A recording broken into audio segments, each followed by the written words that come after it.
So this is my hopness patch. It's a very small patch. I started out with 3 tubers that I gathered out in the wild.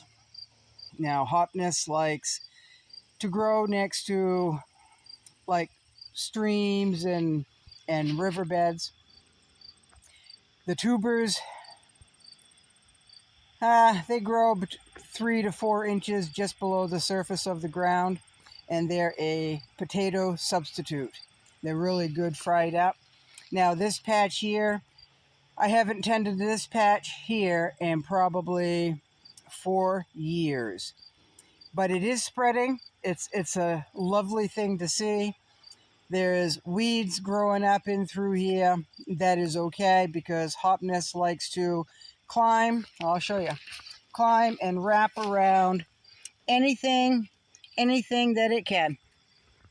It'll wrap around blades of grass. I don't know if you can see that or not. Right there where my fingers are. The vines can get extremely long. It spreads nicely. Matter of fact, I mowed part of this before I realized what I was doing, right?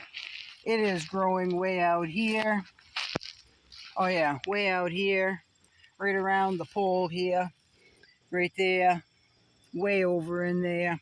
That's okay. This plant can spread as much as it wants because I really enjoy the tubers. Now here are the blossoms.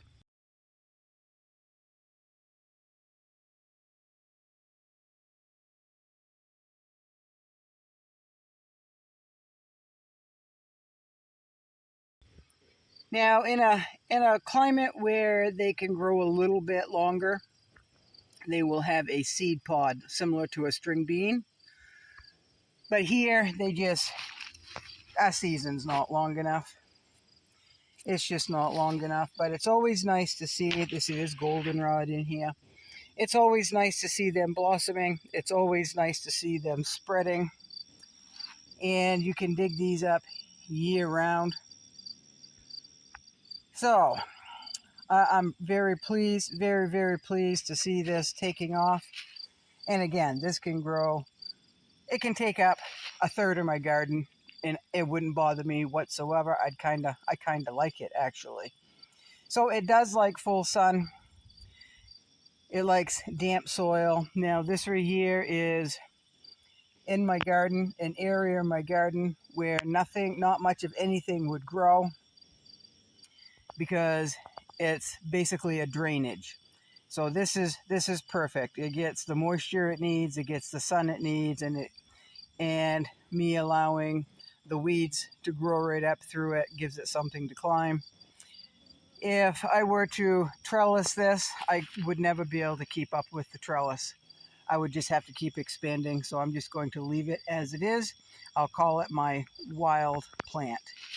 Now this is, see all these right here? That's the vine. That's pretty thick in there. Those are the leaves and the blossoms. I would show you a tuber, but I don't have anything with me to dig, and I just don't have time today. I will, though. Here are the tongue of fire pole beans, another experiment. First time I've grown the pole bean variety. I've got a lot of bean pods sitting on. And that's the thing with tongue of fire. They are very heavy producers. So that's always good, right? Always good. These are the length of the pods. Let's start with the tip of my finger. And they come all the way down into my wrist, past my wrist, the end of my wrist. So I'm liking that the tongue of fire pole beans are heavy producers like the bush variety. See, they're just all in there. Some of them are just green. I've got a lot of them just starting to form. I do not see any blossoms, so this might be it. I'll keep an eye on it. So far I'm pretty pleased at what I am getting for a yield.